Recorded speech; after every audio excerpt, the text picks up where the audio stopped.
বন্ধু, আজ আমরা কথা বলবো পৃথিবীর সবথেকে ইন্টারেস্টিং এবং সবথেকে মিস্টিরিয়াস একটি জিনিসের ব্যাপারে, যার উপর নির্ভর করেই আজ আমরা এই অবস্থায় পৌঁছেছি। আজ আমরা যে এই উন্নত পৃথিবীকে দেখছি, এই স্ট্রাকচার, এই টেকনোলজিস, এই সমাজ, এই সাইকোলজি, এই গান, এই নিয়ম, এই বেশভূষা, এই ভাষা, এই সমস্ত কিছু কেবলমাত্র একটি জিনিসেরই দান, আর সেই জিনিসটি হলো হিউম্যান মাইন্ড। আমাদের ব্রেন নয়, কিন্তু আমাদের মন। আজ এই ভিডিওটিতে আমরা ব্রেনের ব্যাপারে নয়, বরং মাইন্ডের ব্যাপারে কথা বলছি।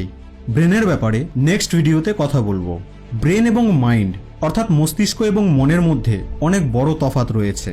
ব্রেন অর্থাৎ মস্তিষ্ক হিউম্যান বডির একটি ফাংশনস, যাকে আমরা দেখতে পাই, স্পর্শ করতে পারি, অনুভব করতে পারি এবং যার ছবিও তোলা যায়। কিন্তু মাইন্ড অর্থাৎ মনকে আমরা দেখতে পাই না, একে স্পর্শও করতে পারি না, আর না তো এর কোনো ফটো তোলা যেতে পারে। বাস একে শুধু অনুভব করা যায়। যদিও মনের হিউম্যান বডিতে কোনো এক্সিস্টেন্স নেই, কিন্তু এটি আছে, আর এর কারণেই আজ আমরা মানুষ এতটা ডেভেলপ হতে পেরেছি। তো চলুন আজ আমরা জানি মনের বিজ্ঞানকে। So let's begin. Human mind অর্থাৎ মনের সাধারণত তিনটি ভাগ রয়েছে। এক হলো কনসিয়াস মাইন্ড, যাকে আমরা জাগ্রত বা চেতন মন বলি। দুই হলো সাবকনসিয়াস বা সেমি কনসিয়াস মাইন্ড, যাকে অর্ধজাগ্রত বা অবচেতন মনও বলা হয়। এবং থার্ড ও সবথেকে মিস্টিরিয়াস হলো আনকনসিয়াস বা সুপার কনসিয়াস মাইন্ড, যাকে অজাগ্রত মনও বলা হয়। এই তিন প্রকারের মনকে আমরা খুবই সহজ ও সরল ভাষায় উদাহরণের সাথে বোঝার চেষ্টা করব। তো চলুন সবথেকে প্রথমে কথা বলি কনসিয়াস মাইন্ডের ব্যাপারে। তো দেখুন, কনসিয়াস বা চেতন মন অ্যাকচুয়ালি আমাদের চেতন অবস্থাতেই অ্যাক্টিভ থাকে, এবং কারেন্ট পজিশনে আমরা যা যা ফিল করছি বা আমাদের কারেন্ট যা যা অ্যাকশন রয়েছে, সেগুলি সবই চেতন মনের দ্বারাই হয়ে থাকে। যেমন আপনি এখন এই ভিডিওটি দেখছেন, আমার ভয়েসকে শুনছেন, আপনি যেখানে বসে বা দাঁড়িয়ে আছেন তার আশেপাশের এরিয়ার ইনফরমেশন।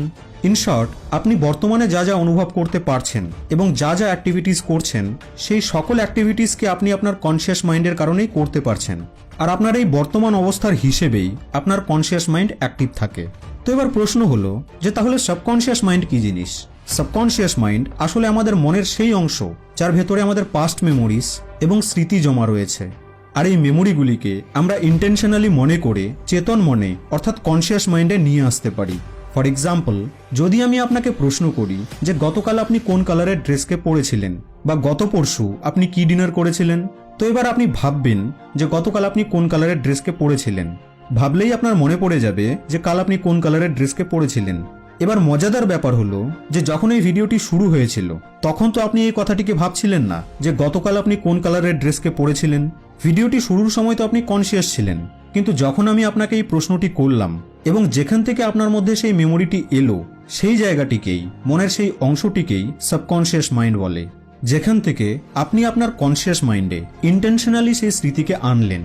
যদি আমি আপনাকে আপনার এডুকেশনের ব্যাপারে প্রশ্ন করি, আপনার ডেজিগনেশনের ব্যাপারে প্রশ্ন করি, বা লাস্ট আপনি কোন মুভিটিকে দেখেছেন তার ব্যাপারে প্রশ্ন করি, তো এই সমস্ত ডিটেলস কিন্তু আপনার চেতন মনে এখন ছিল না। কিন্তু যতই আমি আপনাকে প্রশ্ন করতে থাকলাম, ততই সেই সমস্ত উত্তরগুলি এক এক করে আপনার চেতন মনে আসতে শুরু করলো। তো যেই জায়গা থেকে আপনার চেতন মনে আমার প্রশ্নের উত্তরগুলি এক এক করে আসতে শুরু করলো, বা সেই স্মৃতিগুলি আসতে শুরু করলো, সেই জায়গাটিকেই সাবকনসিয়াস মাইন্ড বলা হয়। এই সমস্ত মেমোরিজ যেখানে স্টোর থাকে। তো এবার প্রশ্ন হলো যে তাহলে আনকনসিয়াস মাইন্ড কি জিনিস? তো দেখুন, আনকনসিয়াস, সুপার কনসিয়াস বা অর্ধজাগ্রত মন নিজের মধ্যে এক বিশাল টপিক, যার ব্যাপারে যতই জানা যাবে ততই কম হবে। কিন্তু এই কমপ্লেক্স বিষয়টিকেই আমরা সহজভাবে বোঝার চেষ্টা করব। তো তখন যে আমি আপনাকে প্রশ্নটি করেছিলাম যে গতকাল আপনি কোন কালারের ড্রেসকে পরেছিলেন, বা লাস্ট কোন মুভিটি আপনি দেখেছিলেন, তো এই ইনফরমেশনটিকে তো অবচেতন মন থেকে আপনি চেতন মনে ইজিলি নিয়ে আসতে পেরেছিলেন। কিন্তু এই অবচেতন মন যতটা শক্তিশালী, তার থেকেও বহুগুণ শক্তিশালী হলো আপনার আনকনসিয়াস মাইন্ড। আমাদের জীবনে এমন বহু ঘটনা ঘটে, এমন বহু মেমোরিজ থাকে, বহু ফিলিংস থাকে, যেগুলিকে কোনো এক সময় আমরা ফেস তো করেছিলাম ঠিকই, কিন্তু হাজার চেষ্টার পরও সেগুলিকে মনে করতে পারি না। জীবনের প্রতিটি ঘটনা, প্রতিটি অনুভূতি আমাদের আনকনসিয়াস মাইন্ডে স্টোর রয়েছে। চলুন বিষয়টিকে একটি এক্সাম্পল দ্বারা বোঝার চেষ্টা করি। মনে করুন যখন আপনার বয়স 3 বছর ছিল, তো সেই বয়সে আজকের তারিখটিতে সন্ধ্যাবেলায় আপনি কি খেয়েছিলেন, বা আপনার মা আপনাকে ওই দিনটিতে কি খাইয়েছিল? কিছু কি মনে পড়ছে? ভালোভাবে মনে করার চেষ্টা করুন, অ্যান্ড আই এম শিওর যে হাজার চেষ্টার পরেও আপনার সেই স্মৃতিটি মনেই পড়বে না।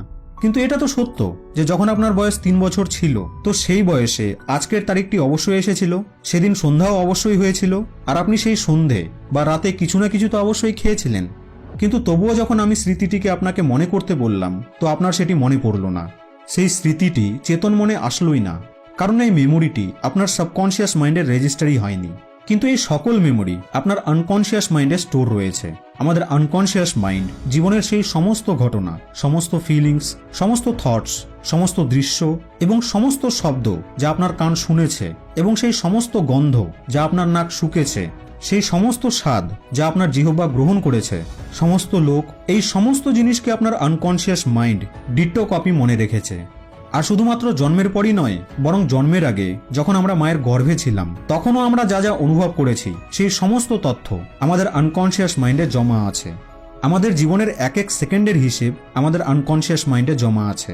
এছাড়াও নতুন নতুন ভাবনার জন্ম এই আনকনশিয়াস মাইন্ডেই হয়ে সাবকনশিয়াস মাইন্ড দ্বারা কনশিয়াস মাইন্ডে এসে পৌঁছায়। বাট প্রবলেম হলো এই যে এই সমস্ত মেমোরিগুলিকে আমরা আমাদের আনকনশিয়াস মাইন্ড থেকে কনশিয়াস মাইন্ডে আনতে পারি না, অ্যাটলিস্ট নর্মালভাবে তো নয়। কিন্তু মাঝে মধ্যে স্বপ্নের মাধ্যমে বা অন্তর্মনের দ্বারা সেই স্মৃতিগুলি আমাদের কনশিয়াস মাইন্ডের লেয়ারে চলে আসে। আনকনশিয়াস মাইন্ডের পাওয়ার দ্বারা মানুষ অসাধ্যকে সাধ্য করতে পারে, এবং আজ অবধি আমরা যত ম্যাজিক্যাল জিনিসকে দেখতে বা অনুভব করতে পারি এগুলি সবই এই আনকনশিয়াস মাইন্ডেরই শক্তি দ্বারা তৈরি। আর এই শক্তি আপনার মধ্যে, আমার মধ্যে এবং এই পৃথিবীর সমস্ত ব্যক্তির মধ্যেই আছে। জাস্ট একে অ্যাক্টিভেট করতে হবে। আনকনশিয়াস মাইন্ড অ্যাক্টিভেশনকে নিয়ে নয় অন্য কোনো দিন ডিসকাস করব। তো বন্ধু, আশা করছি আজকের এই ভিডিওটি আপনাকে অবশ্যই ভালো লেগেছে। ভিডিওটি ভালো লেগে থাকলে লাইক এবং শেয়ার অবশ্যই করবেন। আপনাদের সঙ্গে আবার দেখা হবে নেক্সট ভিডিওতে।